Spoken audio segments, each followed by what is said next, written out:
Good evening from the back end. Please turn your chairs.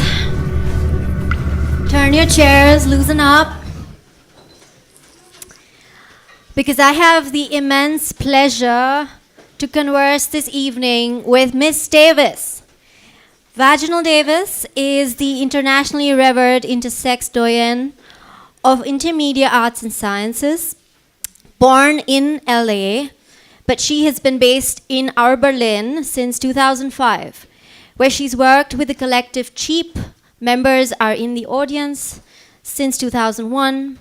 She has also hosted and curated Rising Stars, Falling Stars, a performative film event through the Arsenal Institute für Film und Videokunst for over 10 years. We were very lucky to recently witness the finale session, but there's lots more excitement in the next months to come as Ms. Davis realizes a whole new series. But this evening, we're going to actually rap on Riots. So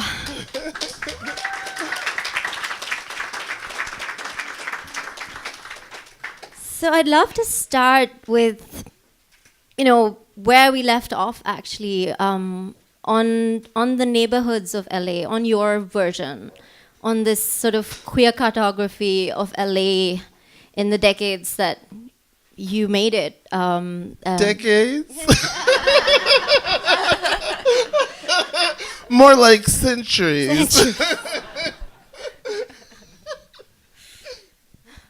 Well, I guess I can't pretend that I'm an ingenue, can I? There's no way of getting around it. I have been around for quite a long time, yeah. And I've been living here in Berlin since 2005 in the Rote Insel, Kiez in Schöneberg. And I'm a Kiez girl. I kind of much stay in my own Kiez when I'm in Berlin. But I'm not really so much in Berlin. I'm always traveling. I pretty much live out of a suitcase. But LA neighborhood. Well, my LA neighborhood. Before I left to come to Berlin, I lived in the old ethnic neighborhood of which is now called Koreatown.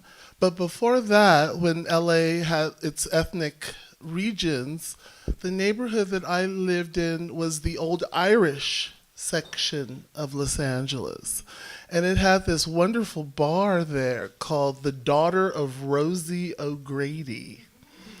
And it was like a SSI bar where the drinks were very inexpensive, because if you're on a fixed income, to get your drink on, you really can't afford to pay for expensive $20 cocktails, which is what cocktails now in bars and some places in boutique cities like Los Angeles and London, Paris, New York, San Francisco. Drinks were like as cheap as like $2, so you could really get your buzz going, which I of course appreciate, being someone that likes to get liquored up. But back in those days, I used to call myself an alcoholica. But this bar, it was an old Irish bar, and then the owner died. And contrary to a lot of people thinking that in these old neighborhoods it was complete white flight to the suburbs, there were a lot of what people don't really know in terms of class consciousness is that a lot of whites that lived in the inner city were too poor for white flight into the suburbs or exurbia. And so the owner of the Daughter of Rosie O'Grady still stayed living in this neighborhood as it went from being an Irish neighborhood to a Korean neighborhood that also included Latinos. And not just Latinos from Mexico, but Latinos from Central America and Mexico as well. And then when the owner of the Rosie O'Grady bar died, it was some Vietnamese ladies took over the bar, and then it was called the Monte Carlo 2, even though there wasn't really a Monte Carlo 1. And it still stayed a very cheap bar for socializing and drinking. And it was when it was in Monte Carlo too, I hosted a party for my film, The White to Be Angry, and Bruce LaBruce's film, Skin Flick, when they played at the Directors Guild at part of the Outfest Film Festival. And that's when I first met Susanna Zaxa, one of the members of the fearless leader of the Cheap Collective. And she was in Los Angeles with Volker Spengler, the Fassbinder star, in Los Angeles in Arturo Uli, the rise and fall of Arturo Uli. They were doing the Berliner Ensemble, was performance at UCLA. And so the whole cast of Arturo Uli with Susanna Zaxa, Volker Spengler, Martin Wuttke, Margarita Broisch, they were all at this dive bar having fun in my neighborhood back in, this was, I think, 1999? Susanna, was it 1999? Yes, back in 1999. The other century, the last century.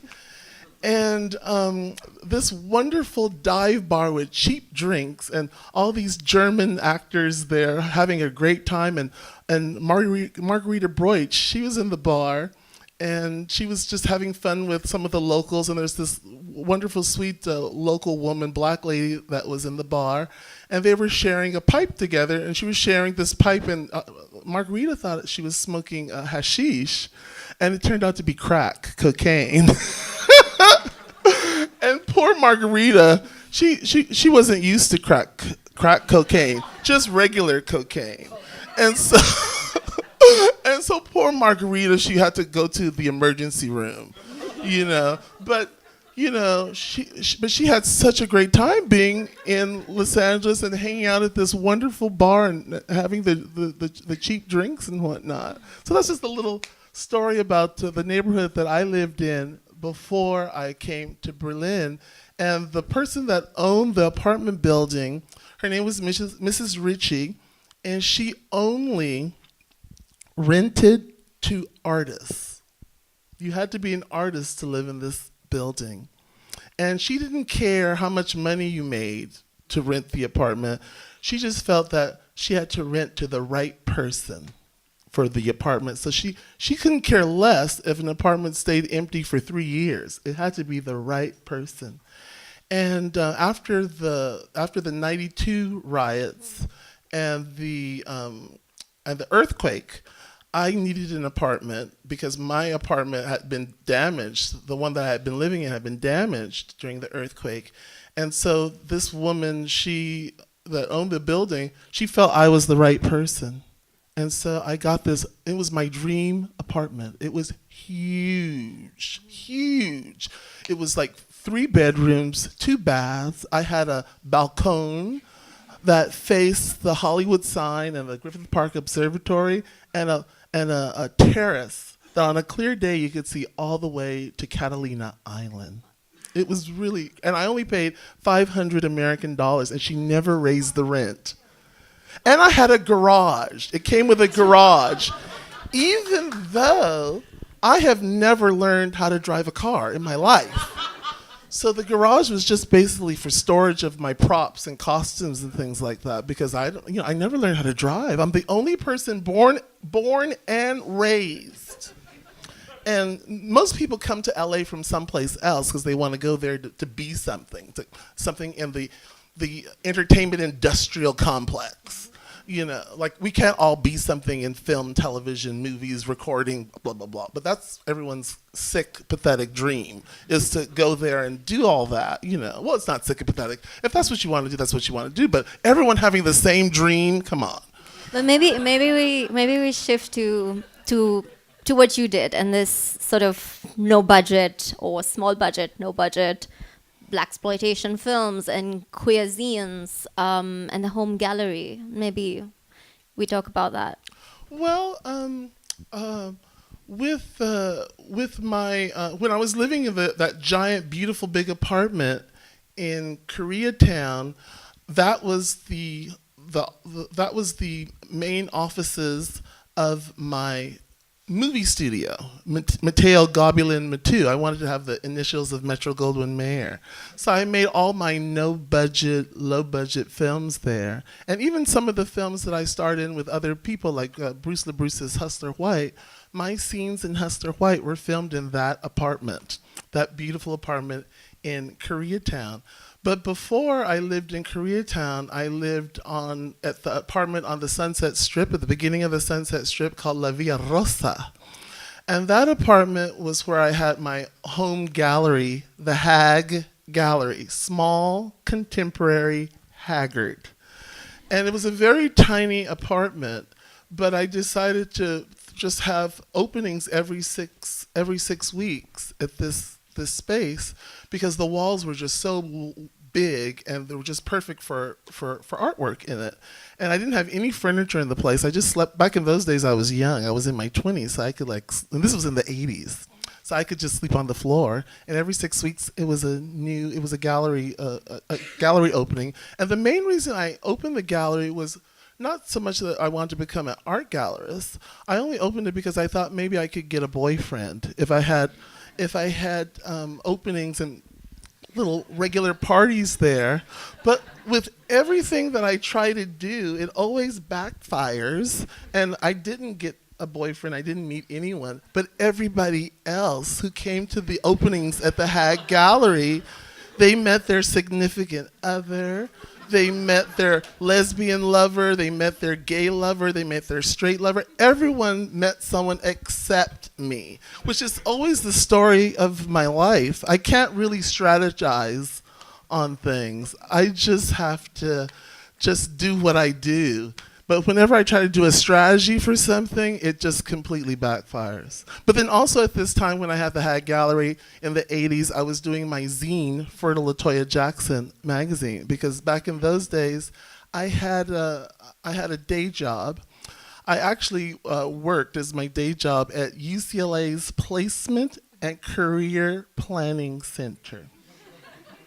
Also wrote for the LA Weekly, right? Yes, I had been writing for the LA Weekly since I was 16 years old, because it was the only place where people who were strange and weird and freaks could get a job. So the LA Weekly. Of course, later the Weekly became corporate, and so they would just get interns from Harvard and things like that. But at the time, back in the 80s, it was all the freaks and weirdos and punk rockers people who couldn't get really a job anywhere else worked at the Weekly, and I was a regular contributor to writing there. And then I also worked in the office there, as well as working at UCLA's Placement and Career Planning Center in the building that was designed by Frank Gehry. And my boss at UCLA's Placement and Career Planning Center was Bill Locklear, who is the father of the television actress, the blondine television actress who's a favorite with American youth, Heather Locklear. Her father was my boss. And so I had access to a free Xerox machine. And that was sort of like having a grant. Because with that free Xerox machine, I could make my magazine. And I just made as many copies as I would get orders from. But it's looking back now at that, it seems bizarre that a magazine that's just Xeroxed and stapled together, that it would get orders from all over the world. You know, people would buy this magazine. It just seems unheard of today, and I don't think that could quite happen now. Even though whenever I teach at colleges and art schools and universities, I have the students do old-fashioned cut and paste zines, not desktop publishing, but cut and paste, scissors, glue stick, tape, of making zines. And the young people love it. They love analog things as opposed to more modern digital things. Also, part of my art practice has always been writing letters to people and keeping correspondence all over the world. And when I introduce young people to the art of writing letters via posts, going to the post office, writing letters, sending not just a letter, a simple letter, but letters with drawings, with photographs, with paintings, with ephemera, You know, it's like getting a little gift in the mail. And the young people really appreciate that. And you have to forgive me, I'm a little scatterbrained tonight because I just finished teaching, I was just teaching a block seminar at Offenbach Mann. And so I'm a little talked out because of dealing with my students, and I had such lovely, lovely, lovely students there. Oh my God, it's the same university that Juliana Rabentisch teaches at, and I want to congratulate Miss Juliana because she won that really prestigious philosophy award. So, congrats, Miss Juliana! Woo! Okay, just to switch gears, I wanted to talk about the musical side of you and all these amazing bands, like the punk pop band, Cholita, the female Menudo, and Afro Sisters. And were these in any way sort of responding with the subtext of the riots and of systemic racism? How would you kind of define the relationship there? Well, yeah, I would say that because I'm a child of the first uprising in '65. And the 1965 uprising in Watts, my family moved to Los Angeles in the 1940s, a part of, I guess a part of that sort of second wave of, what was it called, the Great Migration, where a lot of blacks from the American South moved to the North for jobs and to escape Jim Crow. In Los Angeles, the ones that moved to LA from the South, the first group of blacks to move in the teens and the 20s were the black French Creoles. And my mother's godmother, she was one of those that moved there in the 1920s. And the only place where blacks and other minorities could live in Los Angeles, because they had these covenant laws that were very strict and horrible, was basically Watts or East Los Angeles. And so when my family moved there after the war in 1945, my family lived in Watts. And then in the late 40s, 1949, my family moved to the very famous project house in East Los Angeles called the Ramona Gardens Project House. And back then, it was sort of like a housing utopia, this particular housing project house for the poor, low income. It was built in the early 30s by Schindler, Neutra, and Frank Lloyd Wright's son, Lloyd Wright.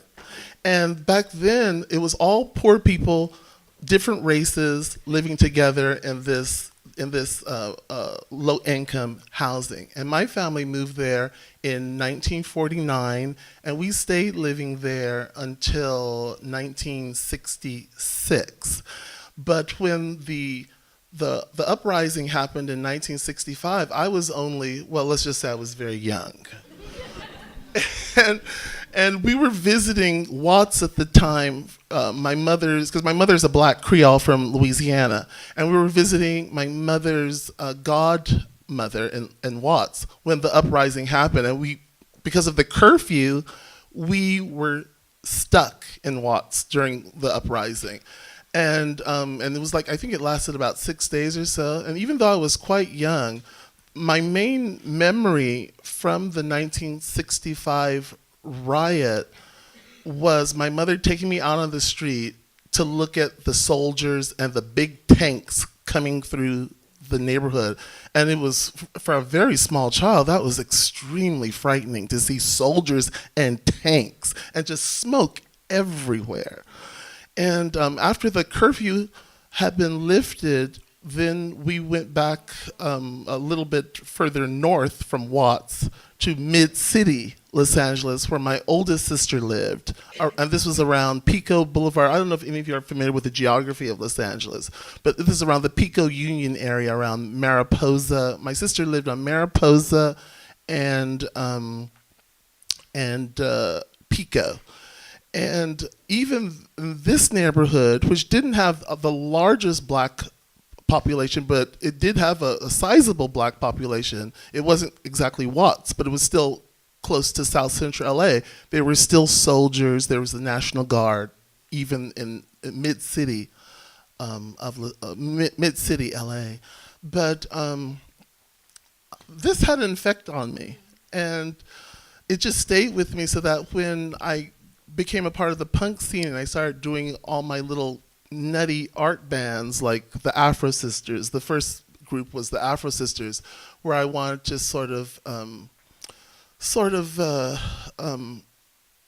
I used the Afro Sisters as a vehicle to let out a lot of my anger of growing up very poor in the inner city. And then a little bit later, and that was, Afro Sisters started in the late 70s, and then by the mid-80s, I started a band called Cholita, the female menudo, because I had never really explored my Latin roots, because I'm biracial, and on my father's side, my father was born in Mexico, and with that's when I started to sort of like only listen to Que Radio Amor, this Latin music radio station in the mid 80s. I went through a period where I was just completely sick of alternative music culture or indie rock and all those kind of things. And the only radio station that brought me joy was listening to the all Latin radio station, Que Radio Amor. I'm sure Josh knows that station, Que Love, Que Radio Amor. And then from listening to that station, and that station would play artists like the immortal Vicky Carr. I started to like write songs in Spanish, even though my Spanish is I have very, very poor Spanish. My Spanish, my Italian, my French, and my German are all about the same. Very, very poor. But it didn't stop me from writing songs in Spanish and collaborating with Alice Armendariz, who's in one of the earliest of the LA punk rock bands, the Bags. And so I started to do Cholita about the mid-'80s, and Cholita continued from around Cholita the female menudo continued from the mid-'80s to about towards the end of the last century. I think we stopped performing around 1999. But the Afro Sisters went on from about 1970. I think our first show was 1978, and then our last show was 1990, and then I formed I called it a positive punk band called Pedro, Muriel, and Esther. And I think Cholita and Pedro, Muriel, and Esther, PME, are the two bands that I think I'm much more identified with in terms of the queercore music scene. Perhaps if we go even earlier on and think through the Zoot Suit riots that were called, or the Sleepy Lagoon race riots in the 1940s, because those were linked also to the World War, to the rejection by the community of joining in as troops, and the kind of costuming and the kind of parody that then also perhaps inspired you much later on. Of those who were targeted during those riots as well. Oh yeah, because during the Zoot Suit riots, the Sleepy Lagoon, that whole thing back in the 40s, it wasn't just in Los Angeles. It was in Los Angeles, it was Texas, it was the Southwest, and I was influenced by the style of the female Zoot Suiters, the Pachucas, because they were the first ones, the Pachucas, the Latinas, the Mexican Americans, the Chicanos, that were Pachucas and Pachucos. They're the first. The Pachucas were the first ones to do a mini skirt look of wearing mini skirts. They were the very first ones to do mini skirts, and they did this thing of using their lip liner and drawing it way above where their mouth really is. And they were the first ones. So they had a style that was very, very unique. And the racism of that time was just reflected in just like being so evil towards them wearing this look. But it wasn't just Mexican Americans and Chicanos that wore the zoot suit look. It was, Filipinos wore it, Asian Americans wore it. Some white kids even adapted the look too. So it was something that was definitely youth culture oriented. With the look. And with Cholita, we were sort of like combining the earlier Pachuca style with the sort of mid-70s girl gang, I'm going to jump you look, with the look of Cholita, the female menudo. And what about Josephine Baker, who's been also a major influence? But what maybe a lot of people don't know about her childhood was that in 1917, when there were called the Boxcar Riots or the St. Louis race riots. The East St. Louis riots, yeah. She ended up being traumatized, also having some of these direct views of what was going on the street, being dragged out, and ended up working with her mother in doing the laundry before she could go to restaurants and work and do the work that she eventually did. Well, when those East St. Louis race riots happened, Josephine, I think, was just about 10 or 11 years old. But it was like horrific. It also affected, those riots also affected Miles Davis, who's from St. Louis as well. But the ability of those people who were attacking and stringing up the blacks, men, women, and children in East St. Louis, that affected her so much that I think that's one of the things that led to Josephine Baker wanting to leave America altogether. And when she had that first opportunity to leave America in 1925 and join La Revue Negra in Paris, she jumped on that opportunity. But she had been performing since she was a child. She had been with the Dixie Steppers, Josephine Baker, and she's always been one of my idols, Josephine Baker. And when I was younger, I always imagined that I would be living when I was older in Paris. I thought that I would become like Josephine Baker or James Baldwin and become an expatriate and live in Paris. But I'm pretty close to Paris here in Berlin, And I think Berlin's more interesting, actually, than Paris. I love Paris. Don't get me wrong, I love Paris, but it's a boutique city. And it's really, really expensive to live in Paris. So I think I made the right choice in coming to Berlin. Very happy to keep you.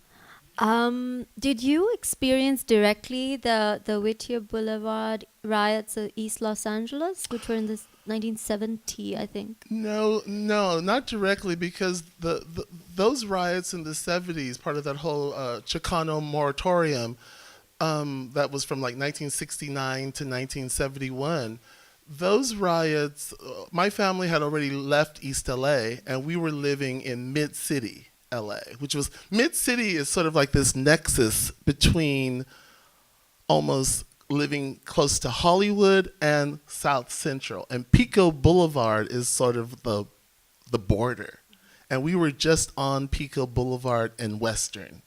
So anything past Pico Boulevard was considered South Central LA, and we were mid-city.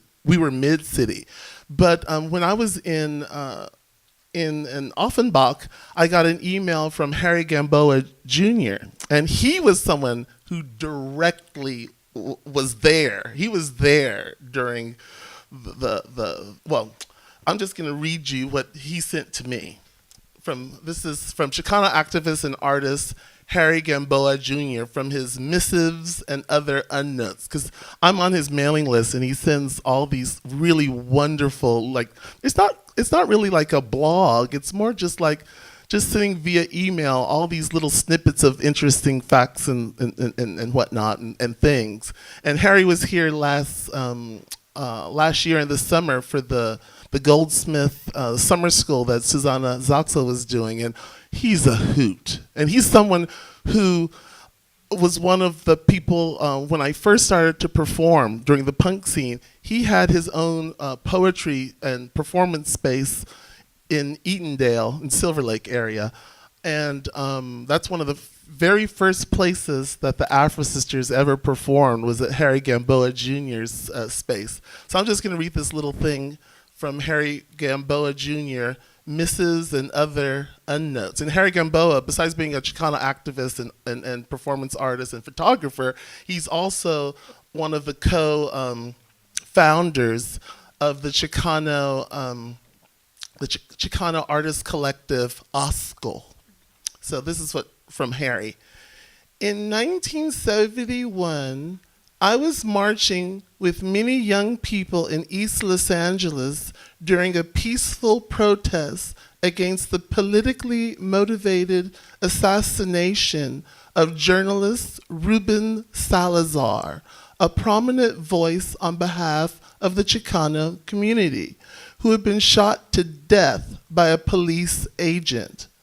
The calm and silence of the protest demonstration was shattered when more than a dozen police officers opened fire with riot shotguns using live ammunition, resulting in many fallen and dead. The subsequent reactionary mainstream news reports, and nothing has changed, that fanned the false flames of negative stereotypes against Chicanos and mass arrests that followed, along with martial law-like tactics that were enacted, created a toxic environment of oppression. The shock that such extreme measures of power would be utilized against American citizens of Mexican descent to counter the increasing social and political awareness of my peers caused me to reflect on my lack of documentary imagery to illustrate what I had witnessed to be an absolute atrocity against a nonviolent group of youth. From Harry Gamboa Jr. Great, thank you. Another good friend of yours, Jose Esteban Munoz, has written on your terrorist drag and the film and concept album, The White to Be Angry. Maybe I'd love to dwell on that a bit as well, because The White to Be Angry is such an important work. And I wonder also, in relation to terrorist drag, how do you think of that in relation to this the experience of racialization as well? Well, I met the late Dr. Munoz. I met him in, I think, early 90s when at Anthology Film Archive in New York, they were doing, they called it a retrospectacle of some of my crazy no-budget films and videos from the 80s up until that time in the 90s. And one of Jose's students had told Jose that, oh, you shouldn't miss this at Anthology Film Archive for the Mix Festival, the gay and lesbian experimental film festival. And so that's how I met Jose initially. And the director of the Mix and one of the founders of Mix was Shari Freelo, a black lesbian who now she's the director of the New Frontiers section of the Sundance Film Festival. And Shari wanted to do this retrospectacle about my zany, crazy work. And I thought, because when I first started making films and I would send them to gay and lesbian film festivals that had just started to emerge in the early 90s, a lot of the film festivals says, stop making movies. These movies are horrible. You have to stop making films. But I didn't listen to them. I just kept on doing it. See, if you just don't die and you just keep doing it, people sort of catch up to you eventually, you know? But they really discouraged me, you know. But of course, I never listened to anybody. So when I met Jose and he came to this retrospectacle at Anthology Film Archive, he told me that he wanted me to come and talk to his students. And so I went and I paid a visit to his performance studies class there in NYU. And that's the first time that I made, of course, that was the first of many, many visits to NYU and coming as a visiting artist and coming and doing workshops and seminars and blah, blah, blah, blah, blah, blah. It was the start of this amazing relationship. And then Jose started to like sort of follow me at shows, not only the shows that I did in New York when I was still doing a lot of club shows, but he would come to LA and other cities, Toronto and Montreal and Chicago, and he started to like sort of like just be there taking notes and writing about the kind of work that I did and the kind of insane, crazy performances that I was doing, and that led to him writing his book Disidentifications and doing a chapter on my work called The White to Be Angry, which The White to Be Angry is the title of not only my little omnibus film, but it's also the title of my record album, my concept record album, art punk rock band record album, Pedro Miro and Esther PME, also called The White to Be Angry. But meeting Jose was just like, that was a really wondrous moment in my life, meeting him. And he's the one that came up with that tag, terrorist drag. And I'm always worried every time I go to the States that someone is going to look on the computer when you have to go through a check and see this person before me trying to get into our country, they're a terrorist. They're a terrorist. Because the only thing they'll focus on is terrorists, not the drag part, just terrorists. And I'm always thinking, oh God, my mother always said I was going to wind up in prison. And I'm always in constant fear. That's why I tend not to go back to my own country very often. I keep my visits back to the U.S. at the bare minimal, because I'm just always afraid that, that they'll look me up or somehow and find out because that was Jose writing his opinion of what, and he labeled it terrorist drag. That didn't really come from me. But I'm just feeling like, oh God, because people are so these days, and that's why usually when I travel, I just look as conservative as I possibly can. Because I do wear glasses, so when you wear glasses, that sort of diffuses the danger element when you wear glasses. So that helps a bit, But, well, you all know what it's like in the U.S. now. So it's like, and I was just there when I had my museum show at the New Museum, and whenever I'm going through the security or whatnot, I'm just always very, very fearful every time I go back to the States. And like I said before, I try to keep it to a minimum, But, so that's my take on the terrorist drag label. Oh God, I think the Contessa's glass is weeping.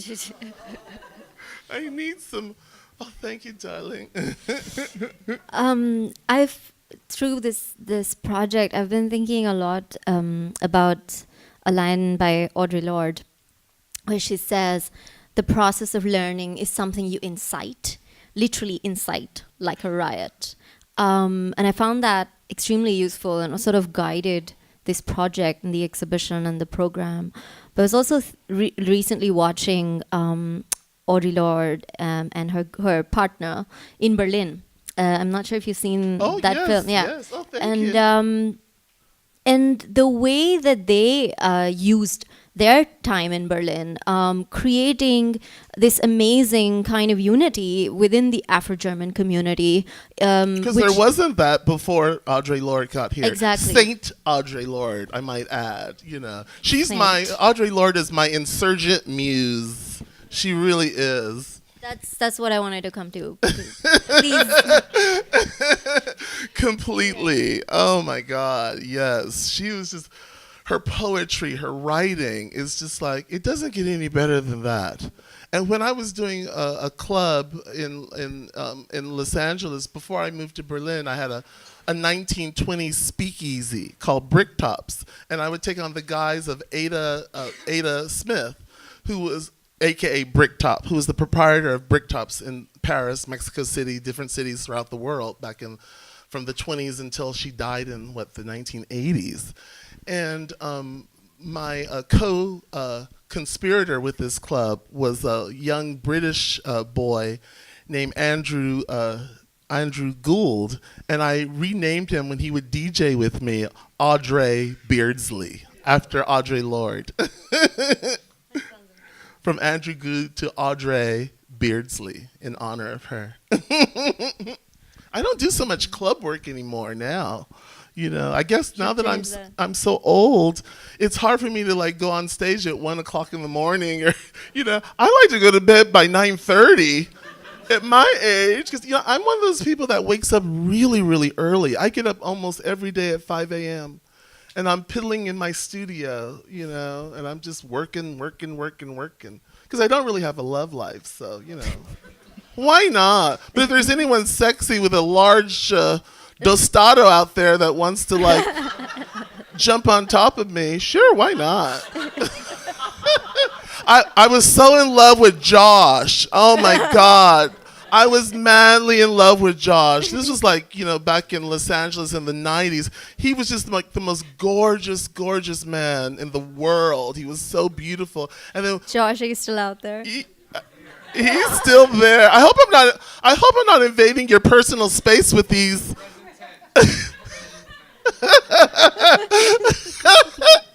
Because Josh, oh my God, one time he came to my birthday party and he was dating Sidney Poitier's daughter. He was dating then. Now he's married, I think. Are you still married, sweetie? And I was so jealous. I was like, oh, why can't that be me dating Josh? He's with Sidney Poitier's daughter. Oh, and I wanted Josh so much. Yeah, it's getting really hot in here. So now I think we should cool off. There's going to be a riot. There's going to definitely be a riot. Honey.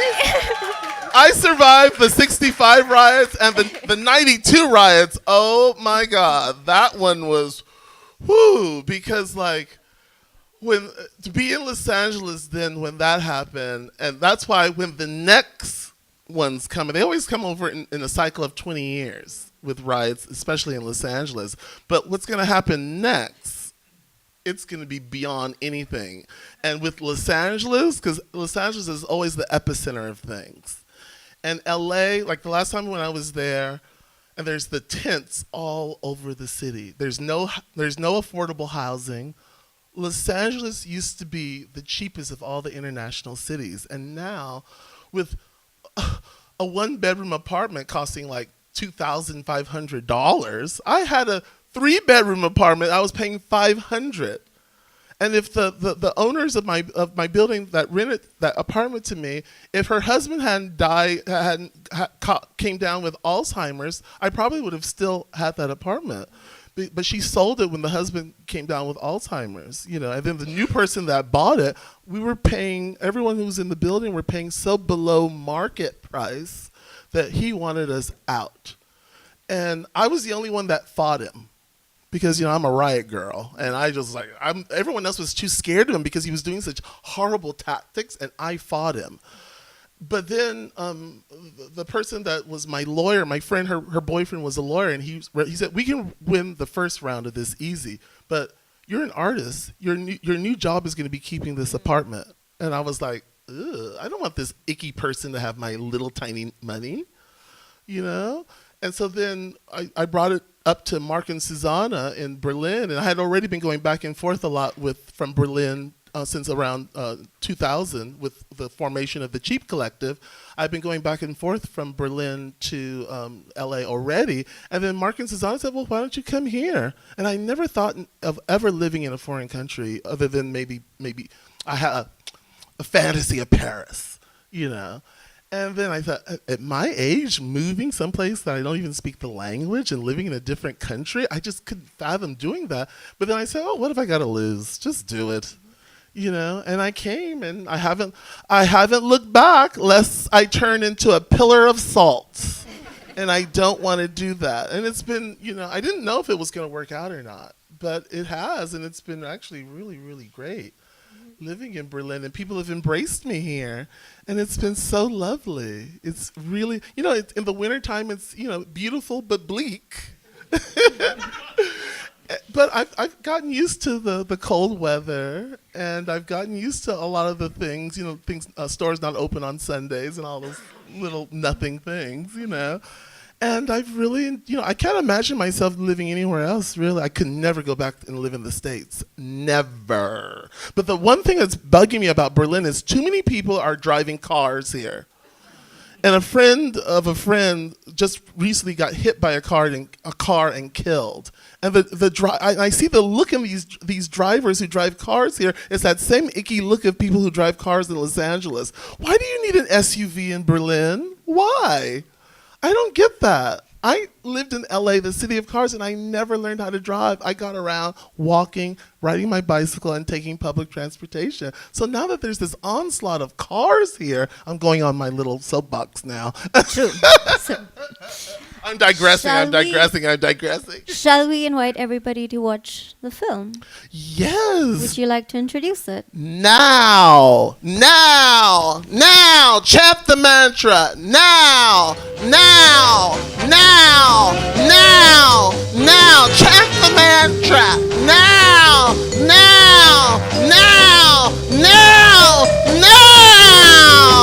How's that for an introduction? Great introduction. Turn your seats.